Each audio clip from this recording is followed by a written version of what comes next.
Hello my dear students, so exercise 3.6 आज start करना है हम लोगों को। इसमें क्या करना है, first question find the HCF। HCF find out करना है। What is HCF? HCF is a factor which is common and the highest. तो एक फैक्टर जो कि सभी नंबर्स के लिए कॉमन हो और उन सभी फैक्टर्स में से वो सबसे बड़ा हो तो वो हाईएस्ट कॉमन फैक्टर बन जाता है। फैक्टर क्या होता है? जिस नंबर से हम इन नंबर्स को डिवाइड कर सकें। तो कभी भी याद रखना कि बड़े नंबर से छोटे नंबर को डिवाइड नहीं करते हैं। That means this should be always less than the numbers. जो नंबर्स दिए हुए हैं उनमें से सबसे छोटा होगा वो, ठीक है। इन सबसे छोटा नहीं, इन सबसे छोटा ही होगा हमेशा, याद रखना। या फिर इक्वल हो सकता है जो सबसे छोटा नंबर है उससे। इन सभी नंबर्स में जो भी नंबर्स दिए रहेंगे उनमें सबसे छोटा कौन सा है? Here it is 18। तो 18 तक हो सकता है HCF या फिर 18 से छोटा आएगा HCF, इतना याद रखो। So HCF is basically equal to the smallest number और less than the number. Start करते हैं। How to find out the HCF? Prime factorisation method, PF, prime factorisation से। सो प्राइम फैक्टराइजेशन कैसे करते हैं? 18 का प्राइम फैक्टराइजेशन प्राइम नंबर से divide करेंगे, 2 से डिवाइड हो जाएगा। 2 is the first prime number, 2 से डिवाइड हो जाएगा। 2 9s are 18, then 3 3s are 9, then 3 3 1s are 3। तो 18 का प्राइम फैक्टराइजेशन ये हो गया। Now the next number will be 48। 48 का प्राइम फैक्टराइजेशन 2 से होगा। 2 and 4 24, 2 2s are 4, 2 4s are 8, then again 2 2 1s are 2, 2 2s are 4, then again 2 2 6 are 12, then 2 3s are 6, then 3 1s are 3. So prime factorization of 18, what is it? 2 multiply 3 multiply 3 and 48 का क्या है? 2 multiply 2 multiply 2 multiply 2 multiply 3, यही सब है। इसमें common क्या दिखता है? देखो, एक कॉमन मुझे दिखता है 2, दूसरा कॉमन मुझे दिखता है 3, मतलब जो ऊपर भी है नीचे भी है, सभी में कॉमन। इसके पास एक 2, इसके पास एक 2, 2 2 का जोड़ी बन गया। इसके पास एक 3, इसके पास एक 3, दोनों 3 का जोड़ी बन गया। तो जो जोड़ी बन रहा है उसको एक बार हम लोग निकलेंगे। सी, अभी हम लोग क्या लिख रहे हैं? Common factors. पहला निकला 2, फिर इनटू, नेक्स्ट क्या निकला? 3, बस इतना ही निकला। अगर इसको मल्टीप्लाई कर दें, तो वो HCF बन जाता है। सो 2 3s are 6। So what is HCF? HCF is 6 of what? किसका 18 और 48 का। मतलब 18 और 48 के जो फैक्टर्स हैं उनमें सबसे बड़ा फैक्टर क्या है? 6 है, जिससे 18 और 48 दोनों डिवाइड हो जाएगा। इसलिए हम लोग 6 को HCF बोलेंगे 18 और 48 का। So this is how we have to find out the HCF of the given numbers. एक और क्वेश्चन ट्राई करते हैं। If you want to note this, you can note it. 18 and 60। So again 18 and 60, इसका HCF निकालना है। 18 का तो prime factorisation हमने पहले से भी किया था, फिर से एक बार कर लेते हैं।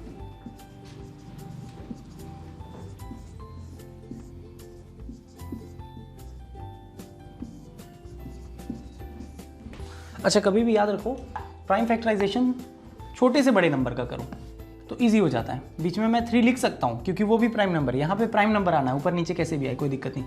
लेकिन जब तक हम 2 से कर सकते हैं करेंगे। 15, अब 2 से नहीं होगा, 3 से होगा।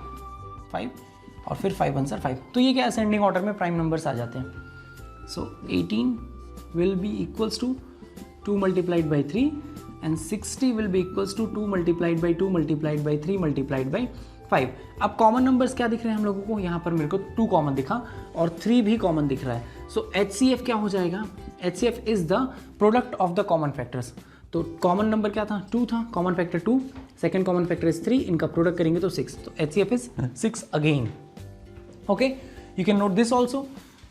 We will try next question. Question number E, 36 and 84। इसके प्राइम फैक्टर्स निकाल कर देखते हैं क्या आते हैं। सो 36 will be divided by 2, 2 1s are 2, 2 8s are 16, 2 9s are 18, 3 3s are 9 and 3 1s are 3। Yeah. Now 84 will be divided by 2, 2 4s are 8, 2 2s are 4, 2 2s are 4, 2 1s are 2, 3 7s are 21, 7 itself a prime number, तो उसको क्या लिखेंगे? 7 1s are 7। Now 36 का prime factorisation कैसे हुआ? 2 into 2 into 3 into 3 and 84 का कैसे हुआ? 2 multiplied by 2 multiplied by 3 multiplied by 7।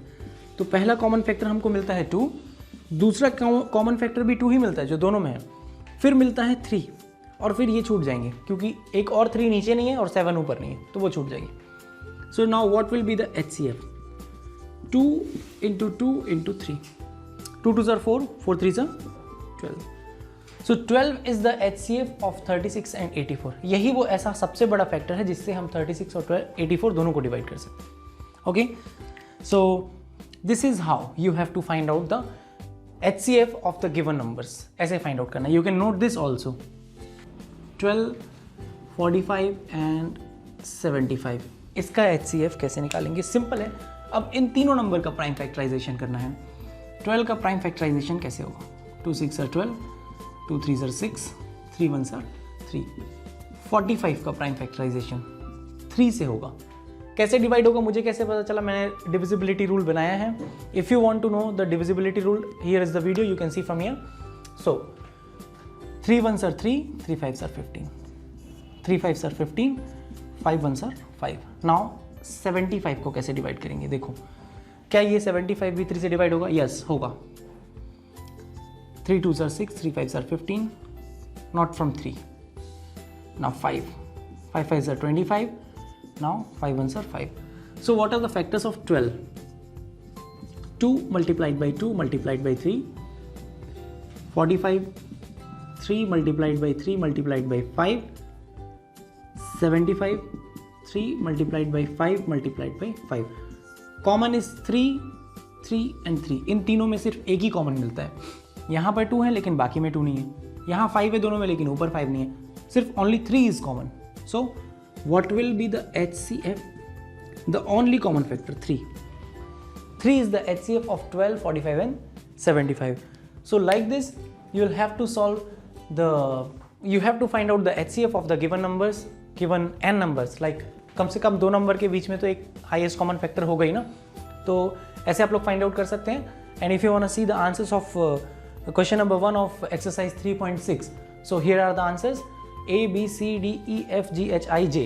ये सारे आंसर्स आप लोगों के लिए हैं, यहाँ से आप लोग आंसर नोट कर सकते हैं। Okay, so we are going to the next question number 2। Next question, so here is the next question, find the HCF of 2 consecutive. ये क्वेश्चन कंटिन्यू होगा इसके साथ और इसके साथ। So find the HCF of 2 consecutive numbers. Consecutive मतलब लगातार आने वाले नंबर। लगातार आने वाले नंबर यानी कि 1 के बाद 2, 2 के बाद 3, 3 के बाद 4, 4 के बाद 5। तो ऐसे कोई भी 2 कंसेक्यूटिव कोई 2 नंबर जो लगातार आते हैं, ऐसे कोई भी 2 नंबर्स का HCF क्या होगा? Find the HCF। So simply we will take for example, let the 2 consecutive numbers, ऐसे करके आप लोग को लिखना है अगर लिखना चाहो तो। So let the 2 consecutive numbers be 10 and 11। मैंने 2 नंबर ले लिया। अब उसका HCF फाइंड आउट करना है। कैसे करना है? प्राइम फैक्टराइजेशन मेथड करना है। 2 5s are 10, 5 1s are 5। 11 का करो, 11 itself अ प्राइम नंबर, तो वो 11 से ही होगा। 11 1s are 11। ठीक है, मतलब 10 का क्या आ रहा है? 2 into 5 and 11 will be equals to only 11। एक ही नंबर आ रहा है 11। तो HCF क्या होगा भाई? There is no common factor. अब इनके बीच में कोई भी कॉमन फैक्टर नहीं है, तो HCF क्या हो जाएगा? 0। कोई कॉमन फैक्टर नहीं मतलब क्या होगा? 0। यू आर रॉन्ग, 0 नहीं होगा। कभी भी किसी भी नंबर का फैक्टर 0 नहीं होता है। किसी भी नंबर का फैक्टर 0 नहीं होता है। एक कॉमन फैक्टर सबके लिए है, दैट इज 1। 1 सबका कॉमन फैक्टर है। तो जब 1 कॉमन फैक्टर है तो 1 ही हाईएस्ट कॉमन फैक्टर हो गया। सबसे बड़ा कॉमन फैक्टर 1 हो गया। जिनके लिए कोई कॉमन फैक्टर नहीं उनके लिए 1 होता है कॉमन फैक्टर, याद रखना। So the next number is find the HCF of 2 consecutive even numbers. अब इवन नंबर्स लेना है, लगातार आने वाले इवन नंबर्स। तो सबसे पहला इवन नंबर क्या है? 2 4 6 8 10 12 ऐसे करके इवन नंबर्स आते हैं। तो लगातार 2 इवन नंबर कंसेक्यूटिव, कोई भी 2, या तो 4 6 ले लो, या फिर 6 8 ले लो, या फिर 10 8 और 10 ले लो। ठीक है, जो भी लेना चाहो ले सकते हैं। So let the 2 consecutive even numbers be 8 and 10। Now 8 and 10 का HCF कैसे फाइंड आउट करेंगे? 8 का कैसे करेंगे? 2 4s are 8, देन अगेन 2 से करेंगे, 2 2s are 4, then 2 1s are 2, then 10, 2 5s are 10, 5 1s are 5। Okay, so we will check 8 will be equals to what? 2 into 2 into 2, and 10 is equals to 2 multiplied by 5. So what will be the HCF, क्या होगा? Common मुझे सिर्फ दिखता है 2, तो HCF क्या हो गया? 2 हो गया। इसका मतलब ये हुआ the HCF of 2 consecutive even numbers is 2, मतलब कि कोई भी 2 कंसेक्यूटिव इवन नंबर्स का HCF क्या होता है? 2 होता है। रिमेंबर दिस, इसको याद रखना, कभी भी कोई भी क्वेश्चन पूछ सकता है। Now question continues, find the HCF of 2 consecutive odd numbers. अब किसी 2 ऑड नंबर्स का निकालना है। ऑड नंबर्स मतलब 1, 3, 5, 7, 9, 11, तो कंसेक्यूटिव लगातार एक के बाद एक, कोई भी 2 ले लो, 5, 7 ले लो। Okay, we will take 5 and 7। For example we will take 5 and 7। तो 5 का क्या होगा? ये तो प्राइम नंबर है, 5 1s are 5। 7 क्या होगा? 7 1s are 7। इनके बीच में दिख ही रहा है कि 5 के फैक्टर्स क्या क्या निकले? 5 ओनली। 7 के फैक्टर्स क्या क्या निकले? 7 ओनली। तो HCF क्या होगा? मैंने बताया था कोई भी कॉमन फैक्टर नहीं होता है, तो HCF क्या होता है? 1। Okay, HCF will be 1। तो आई होप आपको समझ में आ गया होगा कि क्वेश्चन नंबर 2 का आंसर्स क्या है। Now we are moving to the question number 3। Question number 3 is on your screen. यहाँ पे नीचे में क्वेश्चन आ गया है। तो इस क्वेश्चन में क्या बोल रहा है कि 4 और 15 ये दोनों को प्राइम नंबर्स हैं। को प्राइम नंबर्स क्या होते हैं? जिनके बीच में कोई भी कॉमन फैक्टर नहीं होता है। अभी इसके पहले क्वेश्चन में अपन ने देखा था ना, जिनके बीच में कोई कॉमन फैक्टर नहीं, उनके लिए 1 लिखा था। यहाँ पर भी क्वेश्चन नंबर C के लिए भी 1 लिखा था अपन ने। तो उनके बीच में कोई कॉमन फैक्टर नहीं था, इसलिए हमने उसको क्या लिख दिया था? 1 लिख दिया था। सिमिलरली यहाँ भी ये बोल रहा है कि 4 and 15 आर को प्राइम। को प्राइम क्यों है? रीजन ये है कि 4 इज इक्वल्स टू, अगर उसका फैक्टराइजेशन करते हैं, प्राइम फैक्टराइजेशन, तो क्या आता है? 2 into 2 आता है। और 15 का प्राइम फैक्टराइजेशन करते हैं तो क्या आता है? 3 into 5 आता है। तो इनके बीच में कोई कॉमन फैक्टर दिखता है क्या? ऊपर सिर्फ 2 है फैक्टर्स, नीचे 3 and 5 है, कोई कॉमन फैक्टर नहीं है दोनों में। तो कोई कॉमन फैक्टर नहीं है तो क्या उनका कॉमन फैक्टर 0 होगा? The question is like this, क्या उनका कॉमन फैक्टर 0 होगा? No, that will be not 0। उनका कॉमन फैक्टर क्या होगा? The common factor will be 1। What will be the correct common factor? ऐसा क्वेश्चन पूछा है। So the correct common factor between 4 and 15 और बिटवीन 2 को प्राइम नंबर्स, किसी भी 2 को प्राइम नंबर्स का कॉमन फैक्टर 1 होगा। ठीक है, और 4 और 15 को प्राइम नंबर्स है, यानी कि उनका भी HCF क्या होगा? 1 होगा। Okay, so I hope you understand. अगर आप लोगों को सब कुछ समझ में आया, so make sure to like the video. Thank you very much.